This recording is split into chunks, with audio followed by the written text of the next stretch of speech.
It takes the lives of many to perfect the life of one.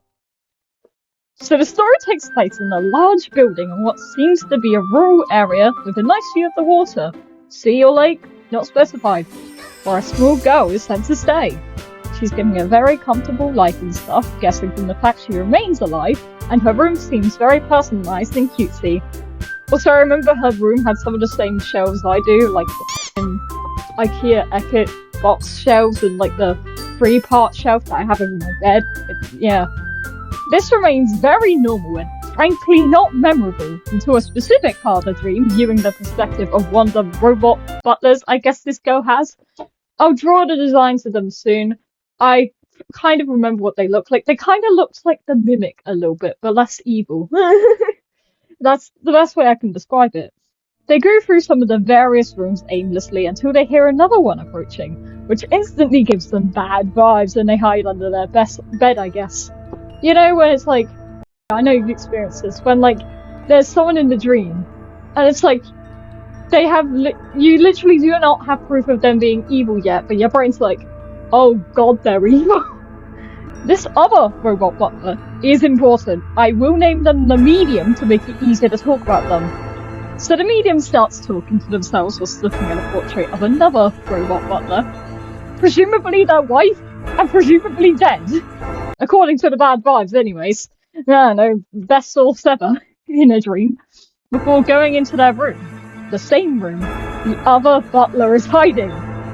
The medium spots that person's foot, spots like the fact that it's very obvious that that butler's there, before saying something along the lines of, looks like I'll need to pick up something important. I do not remember the exact line. It was something like that, in a teasing tone, before they grab on the feet of the other butler. Dramatic fade to black. Implied death. My favourite. Looking back now, I think that guy was just removing witnesses. But this is important for later. I didn't even realise, because the thing is, later on, there are powers that are related to ghosts. I wonder if this is like something to do with that. Maybe I was doing accidental genius. More wandering POVs from what seems to be a visitor, which is how we learn about the girl's room, before suddenly switching to perspective of the girl. She's going to, like, a shopping centre or something, which I've actually seen in another dream before. God knows which one. Yeah, I think I had like an elevator with a group of people she might have been friends with. Suddenly, the lights behind them at the very back of the hallway begin to flicker and go a little dark, and it's like, you know, yeah, spooky. Apparently, this was caused by some sort of paranormal force making its way up the hall, and the only area that was safe was a random shop to the right, located near the other end of the hallway. If you touch this invisible force, you're going to die. Don't worry, no one important touched it though. I think some people touched it, but they aren't named, so they aren't relevant to the story. So now, the gang's at the end of the shopping centre hallway, until the medium shows up with his bad vibes again, and he begins using some sort of ghostly power to kill off some of the group members.